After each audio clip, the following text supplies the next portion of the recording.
Goeiemôre en baie welkom. Mag vanoggend se boodskap tot seën wees vir almal van ons wat dit hoor. Voordat ons daarmee aangaan, wil ek net 2 afkondigings maak. Die eerste wil ek net sê baie dankie aan almal wat deelgeneem het aan die bazaar, wat gewerk het, wat kom koop het, die aanmoediging en sommer alles rondom die bazaar, die lekker saamkuier. Baie dankie daarvoor. Ons waardeer dit regtig. En dan die tweede een, die kombersprojek vir die winter.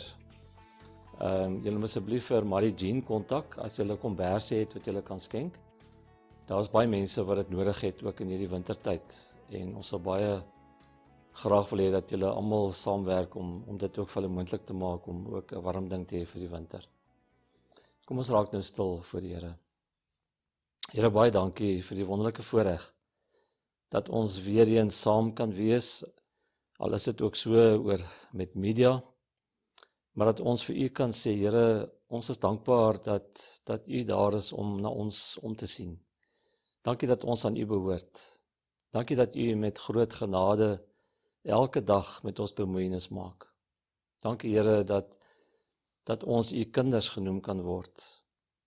En wanneer ons dan vanoggend weer gaan saam dink oor dit wat U in die woord sê en dit wat U vir ons beloof en ook toesê, wil ek vra dat U ons harte sal oopmaak, ons verstand sal oopmaak om dit te hoor, dit te aanvaar en ook daarmee te gaan leef. Ek bid dit dan in die naam van ons Here Jesus Christus alleen. Amen.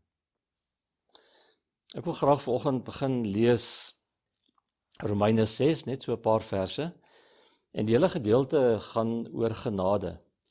Ek gaan nou net 'n paar verse uitlig wat Paulus hier skryf oor genade. En die voorafgaande gedeelte, die einde van hoofstuk 5, praat hy oor hoe 'n mens vrygespreek word. En hy praat 'n bietjie oor die wet en wat die funksie van die wet is. En dat die sonde wat al hoe meer geword het, dit moeilik gemaak het om verlos te word deur die wet. En dit was nog eintlik nooit die bedoeling nie, maar so het mense gedink. En toe het hy 'n regstelling kom maak en hy skryf oor die genade en hy sê, wat moet ons nou hiervan sê? Moet ons aanhou sonde doen sodat die genade kan toeneem? Beslis nie. Hoe kan ons wat dood is vir die sonde nog daarin voortlewe? So Paulus wil eintlik hier iets sê oor die oorvloedige genade van God wat tot ons beskikking is en wat gratis is. Ons hoef nie daarvoor te werk nie, maar ek sal 'n bietjie later meer daaroor sê. Baie lank gelede het die bekende teoloog Marie Jansson 'n boekie geskryf met die titel God boer met genade. En as ons nou dink aan boerdery, wat is 'n boer? Dan kom die beeld by my op van iemand wat passievol is om alles in te sit vir sy of haar boerdery. Wat die wolke en die lug dophou om te kyk wanneer die regte tyd is om te ploeg en te plant en om met verwagting uit te sien na die oes wat eendag op die land kan staan. So in kort, 'n boer is iemand wat passievol is oor dit wat hy of sy doen. En ek dink, dit is wat ons lees in die Nuwe Testament rondom God en die genade wat hy aan ons elkeen wil uitdeel. Dat hy passievol is daaroor om genade beskikbaar te stel vir elke mens.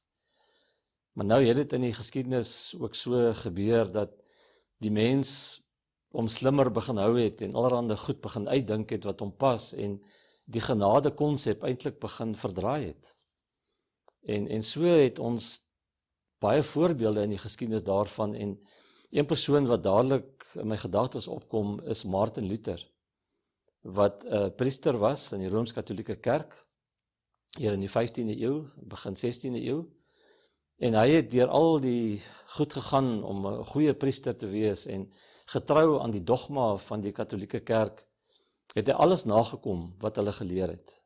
En het hy homself ingedoen, het hy boete gedoen, het hy selfs op 'n stadium op sy knieë die trappe daar in Rome by die kerk uitgeklim en tot die bloed geloop het. Hy het 'n klomp goed gedoen om sy verlossing te kan verdien. En dit het hom begin pla op 'n stadium. Hierdie leer van die Katolieke Kerk wat sê dat God met genade van bo af na jou as mens kom, maar jy moet 'n klomp goed hier van onder af doen. So jy moet klomp verdienste bewerk En iewers ontmoet genade en werke, goeie werke mekaar. So jy het 'n bepaalde aandeel as mens om by te dra tot jou verlossing. Nou Martin Luther het mettertyd het hy dosent geword aan die universiteit en hy was besig om voor te berei uit die boek Romeine en kort lees hy iets oor God se genade en begin dit hom pla want dit verskil van dit wat die kerk leer. En terwyl hy ook besig was met sy voorbereidings om dit vir die studente te leer, toe kom hy al hoe meer agter, maar genade is nie iets wat jy kan verdien nie. Genade is iets wat God aan jou gee. En dis wat hy al hoe meer in die boek Romeine begin ontdek het. En dit het eintlik die draaipunt geword tot die hervorming, wat nou later hierdie groot beweging was om weg te breek van hierdie verwronge idee van dat jy jou verlossing moet kan verdien. Die boodskap van die Nuwe Testament getuig die hele tyd daarvan dat God daarop ingestel is om genade uit te deel, om genade te gee vir mense. Dit gaan daaroor dat ons eintlik kan sê, genade is God se handelsmerk. Dit is wat hom kenmerk. God wil genade uitdeel, God wil 'n genadige God wees. En daarom het ons as kerk ook die opdrag om dan genade voertuie te wees, as jy dit so wil stel, om genade uit te deel, genade te dra na mense toe. In Jesus se tyd was die sogenaamde skrifgeleerdes en die fariseërs die groep mense wat hulle self uitgegee het as mense wat alles weet van godsdiens. Mense wat eintlik godsdiens spesialiste is. En hulle het rondgeloop en hulle het hierdie idee gehad van mense moet weet wat hulle aandeel is om God te bevredig, om so te leef dat God daarmee tevrede kan wees. En dit het gegaan oor onderhouding van die wet. Nie net die 10 gebooie nie, maar sommer 613 ander wette wat hulle ook nog gemaak het. En so moet jy hard werk om God te beïndruk. So moet jy 'n prestasie lewer. En so het hierdie mense rondgeloop en hulle het mense dopgehou. Hulle was soos godsdienstspeurders wat gaan kyk het waar trap iemand verkeerd om hom aan te spreek. En te sê, maar as jy dit doen, dan is jy nie in pas met wat God wil hê nie. En so het hulle op 'n stadium ook vir Jesus probeer vasdryk met 'n strikvraag. En het hulle gekom met vrae en het hulle gekom met kritiek op alles wat hy doen en probeer om elke hoek en draai om die Here Jesus vas te trek en ook sy disippels in 'n swak lig te plaas. Alles rondom die wet, alles rondom die nakoming van al die reëls wat mense moet nakom. Ons as kerk is ongelukkig baie keer ook skuldig daaraan. Iemand het eendag gesê dat binne die kerk gebeur dit ook dikwels dat ons soos speurders optree om te kyk waar mense verkeerd trap, sodat jy hulle kan betug. Nou ja, natuurlik moet ons ook na mekaar omsien en moet ons verkeerdhede regstel, moet ons mekaar aanspreek, moet ons ook na mekaar omsien in daardie opsig. Maar iemand het ook eendag gesê, ons moet genade uitdelers wees, ons moet 'n hawe wees van genade in plaas van 'n leeukuil, wat dikwels die geval is waar mense verslind word, waar mense seer kry en bloei. Ons is almal genadebedelaars, ons is almal hoopsoekers, ons is almal in dieselfde bootjie wat dit dan betref. Ons leef in 'n gebroke wêreld. Sonde is deel van ons bestaan. En daarom praat die Bybel ook baie daaroor, natuurlik, want sonde is 'n werklikheid, is 'n realiteit, wat die Here ook dikwels aanspreek in sy woord. Maar sonde is nie in die eerste plek dit wat nou elke oomblik gestraf moet word nie. Dit is wat mense baie keer gedink het, is dat vir elke verkeerde ding wat ek doen, gaan God my nou straf. En alles wat verkeerd loop in my lewe is die gevolg van iets wat ek iewers verkeerd gedoen het. Nou ja, straf en vergelding is 'n konsep wat in die Ou Testament baie sterker gefunksioneer het, maar ook op 'n ander manier gewerk het as in die Nuwe Testament. Ons lees in die boeke in Deuteronomium, Numeri, byvoorbeeld, is daar 'n klomp reëls voorskrifte wat gegee is, wat mense moes nakom, en as jy dit nie nakom nie, dan is daar sekere gevolge. En daarom het die Here dit gegee, juis vir mense, sodat daar goeie orde in die samelewing sal wees.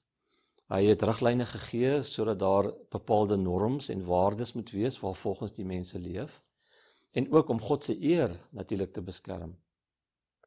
Maar met die tyd het mense dit heeltemal anders begin verstaan, en gedink dat God bly straf.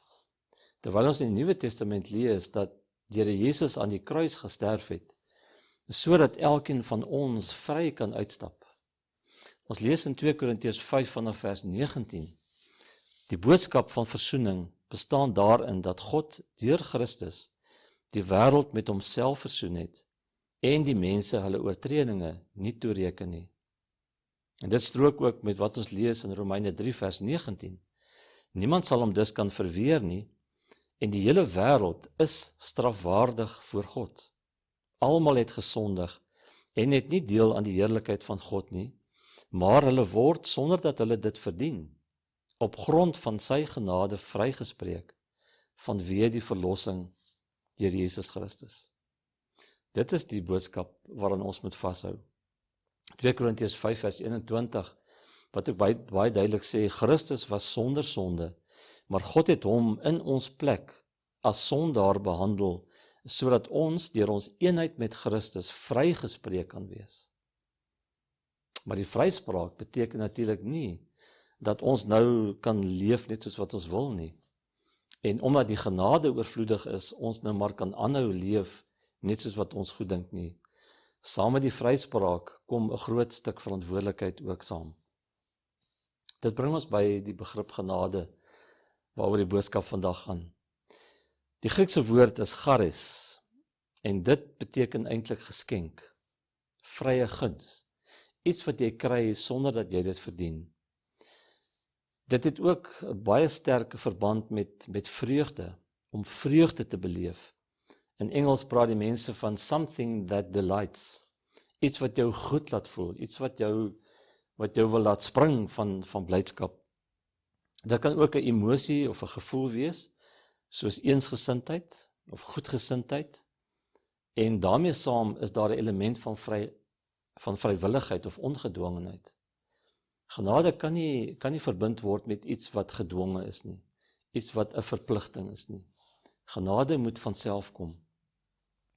In Lukas 4 vers 24 kry ons die uitdrukking aangename woorde, met ander woorde direk vertaal woorde van genade. En dit dui weer op die evangelie, wat goeie nuus is, wat die nuus is van mense wat vrygespreek is. En daarom kan ons sê dat woorde van genade is genadetaal. En dit is genadetaal wat moet pas by die kerk, by ons as gelowiges. Genadetaal moet jou woordeskat wees. Dit moet iets wees wat troos, wat bemoedig, wat aanmoedig, wat opbou, wat nog 'n kans gee. En daarom kan ons sê, genadetaal is liefdestaal. In ons samelewing, ongelukkig, hoor 'n mens te veel die boodskappe wat na mense toe deurkom, na kinders toe, na groot mense, dalk by jou huis, by jou skool, kry ons dit baie keer, en ons almal is skuldig daaraan, dat ons dikwels boodskappe deurgee wat nie deel is van genadetaal nie. En waar boodskappe dikwels deurgegee word, so byvoorbeeld, jy doen te min, God is ontevrede met jou, hy gaan jou straf, jy gaan dit nie maak nie, of jy is nie goed genoeg nie, in plaas van genadetaal wat sê, God het jou onvoorwaardelik lief. Taal wat iets sê van, God begin elke dag weer voor en oor met jou. Hy gee elke dag weer vir jou nog 'n kans. 'n Boodskap van, Christus het eenmaal vir jou stonde gesterf, eens en vir altyd. Jy hoef niks anders te doen nie, jy hoef niks by te sit nie. En God het dit gedoen uit liefde vir elkeen van ons. So niks wat jy sê of wat jy doen kan maak dat God jou minder lief het of meer lief het nie. God het jou eenvoudig lief. En daarom is genade die verskil tussen die Christendom en al die ander godsdienste in die wêreld. 2 Korintiërs 12 vers 9 wat sê, my genade is vir jou genoeg. Genade is die hartklop van die Christendom. Genade is baie duur, dit kan nie gekoop word nie, maar tog is dit verniet. Genade is dit wat maak dat ons nie op en af met 'n leer hoef te klim en te presteer en God te beïndruk sodat hy my moet raak sien en ek verlossing moet kry nie. Ek is reeds verlos, ek is reeds vrygespreek. Dit is genade.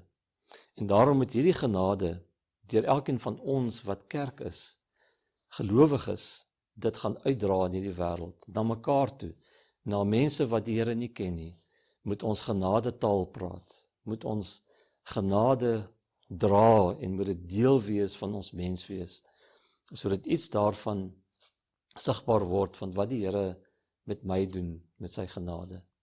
Mag dit so wees dat ons elkeen dit so beleef, dat die Here my genadig is en was en nog steeds elke oomblik genade betoon, sodat ek op my beurt dit ook verder kan dra na ander toe.